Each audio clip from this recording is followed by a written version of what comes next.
व्यंजन या स्वर, इनकी बहस कई बार आती है कि नाम में इनका महत्व क्या है। स्वर तब भी थे जब भाषा नहीं थी। वैसे तो कहा जाता है कि हमारे पास में एक महेश सुक्त नाम से एक शिव के डमरू से निकला गया नाद है, जहां पाणिनि ने बताया है कि स्वर और व्यंजन का जन्म हुआ है, उत्पत्ति।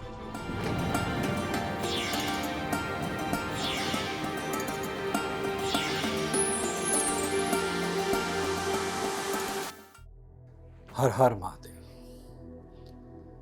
कॉन्सोनेंट, वोवल, व्यंजन या स्वर, इनकी बहस कई बार आती है कि नाम में इनका महत्व क्या है। और कई बार लोग कहते हैं कि वोवल्स या स्वरों का महत्व काफी गहरा है। स्वर तब भी थे जब भाषा नहीं थी। स्वर उसके लिए भी होते हैं जिसकी जबान से शब्द नहीं आ पाते, जो अमूक है, जो बोल नहीं पा रहा। जब कोई इंसान अपने बचपन के बाल्य रूप में को एंजॉय कर रहा होता है, तब भाषा का ज्ञान नहीं होता उसे। बाल्य रूप में आप शब्दों का उच्चारण ना करके आप कुछ आवाजें, कुछ ध्वनियां निकालते हैं। स्वर उन मूल ध्वनियों का ही रूप है। वैसे तो कहा जाता है कि हमारे पास में एक महेश सुक्त नाम से एक शिव के डमरू से निकला गया नाद है, जहां पाणिनि ने बताया है कि स्वर और व्यंजन का जन्म हुआ है, उत्पत्ति हुई है। अब 13 स्वर हिंदी में कहे जाते हैं, जिनमें कि री को भी कई बार कंसिडर करते हैं, कई बार नहीं करते। री को हटा दें तो 12 स्वर कहे जाते हैं। इंग्लिश में कहें तो 5 वोवल्स होते हैं, ए ई आई ओ यू। हिंदी के अंदर 12 स्वर होते हैं, और वो भी ए ई आई ओ यू का ही एक आगे समीकरण बनता है, या यूं कहें कि उनसे ए ई आई ओ यू रिड्यूस किया है, डिराइव किया। जब हम स्वरों की बात करेंगे तो ये ऐसी ऊर्जा की बात है जो कि पौराणिक है, जिसे हम कहते हैं प्री हिस्टोरिक है, या यूं कहें कि हमारी उत्पत्ति से पहले भी ये शब्द थे, ये ध्वनियां थी। इन्हें उद्घोष ध्वनि कहते हैं। तो जब भी कभी आपको अपने नाम के अंदर एनर्जी इंटेंसिफाई करनी हो, ऊर्जा बढ़ानी हो, तो हम वोवल्स का इस्तेमाल करते हैं। हालांकि आजकल नेम करेक्शन या नेम को शफल करने का जो व्यवसाय है, काफी फल फूल रहा है, और लोग केवल सफलता के लिए, टेम्परेरी अचीवमेंट के लिए इन्हें यूज कर लेते हैं, बिना सोचे समझे कि इनका एक हमारी जिंदगी पर कई प्रकार से इंपैक्ट आता है।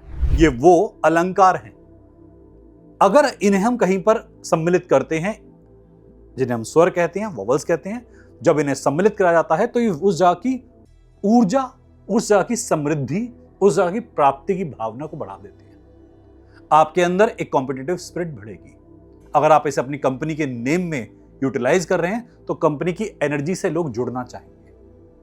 जब जब वोवल्स का इस्तेमाल होता है तो आपका एक इन्नेट एनर्जी सिस्टम एक्टिवेट होता है, जिसे कहते हैं आपकी अंदरूनी ऊर्जा। आपकी ऊर्जा का क्षय नहीं होता, ऐसा कहा जाता है। ए ई आई ओ यू आपके नाम में प्रोनाउंसिएट भी होने चाहिए। जब आप नेम रेमेडी कर रहे हो तो ऐसा ना हो कि आपने जबरदस्ती इनको अपने नाम में भर लिया। जैसे मैंने अभी रिसेंटली कई सारे सरनेम्स में सुना, जैसे एक सरनेम आया था जैन। जैन के अंदर किसी ने लिखा होता JAIN। अब ये प्रोनाउंसिएशन जैन की नहीं है। यहां पर ये किसी सजेशन के अनुसार इन्होंने मल्टीपल वोवल्स का इस्तेमाल कर लिया। वोवल्स का इस्तेमाल करते हुए एक बात और ध्यान रखनी चाहिए कि ये आध्यात्म को जागृत करते हैं। ये भौतिकता को भी बढ़ाते हैं, ताकत को भी बढ़ाते हैं, पर ये आपको एक लेवल से ऊपर मिल जाए तो ये आपको ताकत से दूर भी कर देते हैं। क्योंकि जो इंसान बहुत ताकतवर होते होते होते थक जाता है, वो ताकत को छोड़ देता है, परित्याग कर देता है उस भावना का। तो कई बार देखा है कि अगर मल्टीपल वोवल्स एक साथ आ जाएं और बार बार इनको बिना किसी कारण के यूज करा जाए, तो ऐसा हो सकता है कि आप उस चीज का परित्याग कर दें। कई बार जैसे एक नाम आता है आकाश, AAKAASH। अब इसका आकाश से कोई संबंध नहीं है इस नाम का। ये जो रेमेडी उन्होंने पता नहीं कहीं से करके समझ ली। नाम को उच्चारण में भी आना चाहिए। जब आप किसी नाम को बुलाएं तो उसका जो अर्थ है उसका अनर्थ ना हो जाए। आजकल इंस्टाग्राम, यूट्यूब पे कई सारे ऐसे विद्वान हैं जो संस्कृत के कुछ नामों का एक आपको चलन का आपको प्राय बता रहे हैं कि ये जो चलन चल रहा है वो नाम सही है नहीं है। संस्कृत में नाम का एक सेंस होता है, उसके अनुसार हमें वॉवल्स को इंट्रोड्यूस करना चाहिए, क्योंकि इन वॉवल की जो बेसिक एनर्जी है उसके न्यूमेरिकल भी बड़े इंपॉर्टेंट है। 1 5 6 3 9 ये वॉवल्स की एनर्जी के नंबर्स हैं।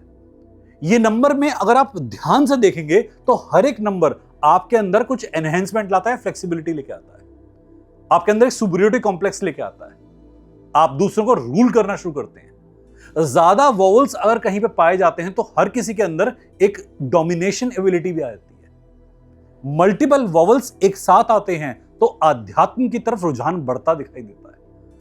आप संसार से दूर होकर चलना चाहेंगे, कट कर चलना चाहेंगे। पहले तो संसार से ऊपर उठेंगे, फिर उसी को छोड़ के हट के निकल जाएंगे। वॉवल्स को यूज करते हुए ध्यान रखना चाहिए कि अगर आप इसे अपनी फर्म के लिए, ऑर्गेनाइजेशन के लिए यूज कर रहे हैं तो बहुत सावधानी से डेट को भी और नेम को भी इन सिंक होना जरूरी है। जैसे मान लीजिए मेरा नाम सिद्धार्थ भारद्वाज है और मेरी एक जन्म की तिथि है। जन्म की तिथि का टोटल और नाम का टोटल आपस में भी इन सिंक होना चाहिए। ऐसा नहीं कि खाली वॉवल्स घुसा दिए नाम के अंदर और सब बढ़िया हो जाएगा। यूनिवर्स ने हमें डेट स्टैंप दी, हमने अपने नेम स्टैंप से अपने आप को पहचान दी। नाम हमारी ग्लोरी है, प्रतिभा है, दुनिया को हमारा आउटलुक है। डेट हमारी एक इननेट पहचान है जो यूनिवर्स ने हमें देके भेजा, एक कोडिंग है जो यूनिवर्स ने देके भेजा। ये दोनों साथ में जुड़ के चलनी चाहिए। ऐसा नहीं कि आपने खाली वॉवल्स भर लिए और उससे अपने एनर्जी को समझ लिया कि ये एनहेंस हो जाएगी। ये दोनों की अगर फ्रीक्वेंसी अलग अलग है तो दिशा भ्रमित हो जाती है। तो वॉवल्स का यूज करते हुए इन बातों को ध्यान रखें, आपको बहुत अच्छे सॉल्यूशंस मिलेंगे। हम आगे आने वाले वीडियोस के अंदर इनके बारे में और भी विचार लाते रहेंगे और भी कंसेप्ट लाते रहेंगे। हर हर महादेव।